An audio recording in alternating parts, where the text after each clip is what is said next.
Film ഗാരേജിന്റെ ഇന്നത്തെ രണ്ട് സിനിമകളുടെ ബോക്സ് ഓഫീസ് റിപ്പോർട്ടുകളിലേക്ക് ഇവർക്കും സ്വാഗതം. പൃഥ്വിരാജിനെ നായകനാക്കി ബ്ലസി സംവിധാനം ചെയ്ത സിനിമയാണല്ലോ ആടുജീവിതം. സിനിമ കൃത്യം 28 ദിവസങ്ങൾ തിയേറ്ററുകളിൽ പിന്നിട്ടിരിക്കുകയാണ്. നേരത്തെ 25 ദിവസങ്ങൾ കൊണ്ട് 150 കോടി വേൾഡ് വൈഡ് കളക്ഷൻ നേടിയെടുത്ത ആടുജീവിതം 28 ദിവസങ്ങൾ തിയേറ്ററുകളിൽ പിന്നിടുമ്പോഴുള്ള ഏറ്റവും പുതിയ കേരള വേൾഡ് വൈഡ് കളക്ഷൻ പുറത്തു വന്നിരിക്കുകയാണ്.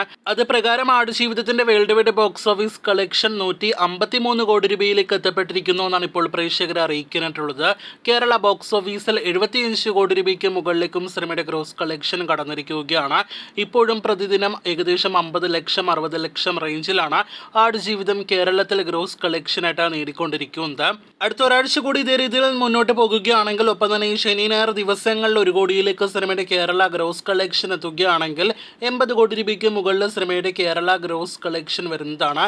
160 കോടിയിലേക്ക് സിനിമയുടെ ഫൈനൽ കളക്ഷൻ എത്തുമെന്നാണ് ഇപ്പോഴും നാം പ്രതീക്ഷിക്കുന്നത്. 2018 പുലിമുരുകൻ എന്നീ സിനിമകൾക്ക് ശേഷം 75 കോടി കളക്ഷൻ കടക്കുന്ന ഒരു സിനിമയായിട്ട് കേരള ബോക്സ് ഓഫീസിൽ ആടുജീവിതം മാറിക്കഴിഞ്ഞിരിക്കുകയാണ്. മലയാളത്തിലെ തന്നെ ബിഗ് ബഡ്ജറ്റ് സിനിമയായിട്ട് തിയേറ്ററുകളിലേക്ക് എത്തിയ ദി ഗോട്ട് ലൈഫിന്റെ കൂടുതൽ ബോക്സ് ഓഫീസ് റിപ്പോർട്ടുകൾ കേട്ട് പ്രേക്ഷകർ കാത്തിരിക്കൂ. ഇക്കഴിഞ്ഞ ഏപ്രിൽ 20-ാം തീയതി ശനിയാഴ്ച തിയേറ്ററുകളിലേക്ക് എത്തിയ ഏറ്റവും പുതിയ തമിഴ് സിനിമയാണല്ലോ ഗില്ലി. വിജയുടെ റീ റിലീസ് സിനിമയായിട്ട് വർഷങ്ങൾക്ക് ശേഷം തിയേറ്ററുകളിലേക്ക് എത്തിയ ഗില്ലി കൃത്യം 5 ദിവസങ്ങൾ തിയേറ്ററുകളിൽ പിന്നിടുമ്പോൾ പ്രതീക്ഷ വേൾഡ് വൈഡ് കളക്ഷനിലേക്ക് സിനിമ എത്തപ്പെട്ടിരിക്കുകയാണ്.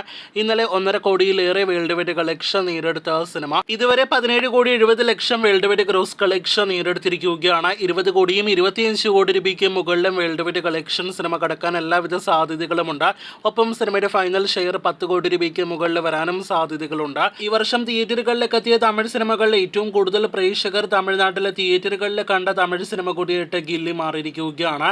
അപ്പോൾ കാത്തിരിക്കൂ ഈ റീ റിലീസ് സിനിമയുടെ കൂടുതൽ വാർത്തകൾക്കും വിവരങ്ങൾക്കായിട്ട്.